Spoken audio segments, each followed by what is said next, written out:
премиальный сегмент ABC Fireplace, эконом-сегмент.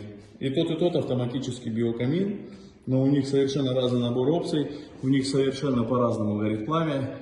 И здесь максимальный режим выставлен. Я сейчас вам это покажу.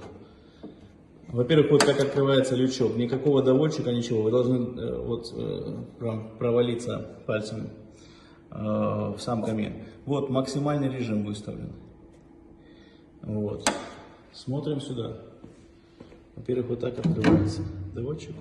Подняли. Вот здесь тоже максимальный режим. Режим пламени номер 5. Вот. Тут уже заканчивается топливо. Вот 1%. И как горит пламя. Тут 20% пламени в баке. И как тут горит пламя. Это один из явных примеров того, как выглядит премиум сегмент и чем он отличается.